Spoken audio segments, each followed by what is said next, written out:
Hi, I'm Dr. DeCubelis, and let me share with you the most effective therapies to relieve auto-related injuries such as neck and back pain.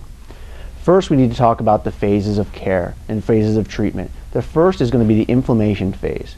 Now, during the inflammation phase, the goal is to not only decrease pain, but decrease inflammation in the tissues as well. Therapies that we would want to use during this phase include ice, which is going to help decrease swelling.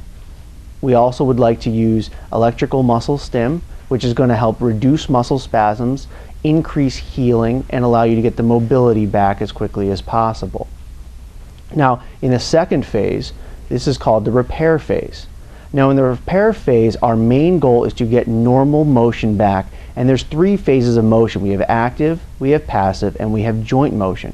It's important to get all three phases of motion back, or we will not be able to get you back to not being in pain and getting back to your normal lifestyle.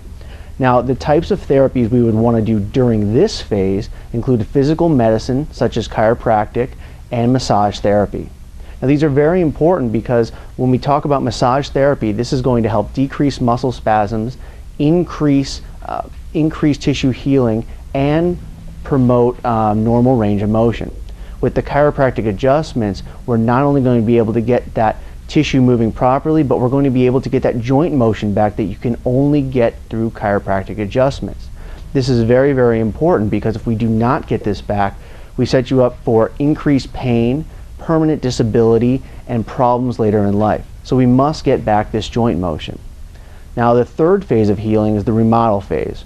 Now, the goal of this phase is to not only increase strength in the damaged tissue, but to increase mobility and range of motion as well.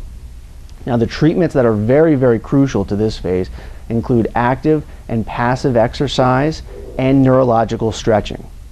The reason we need to do this is because we need to make sure that we get this tensile strength of the tissue back, but also get your range of motion and movement patterns correct. Otherwise, we risk not only permanent impairment, but the possibility of you re-injuring these tissues in the future, and that injury will be much worse than the injury you have now. The goal of these phases is to not only decrease pain as quickly as possible, decrease muscle spasms as quickly as possible, and get normal movement back, but to make sure you don't suffer permanent impairment from your injury.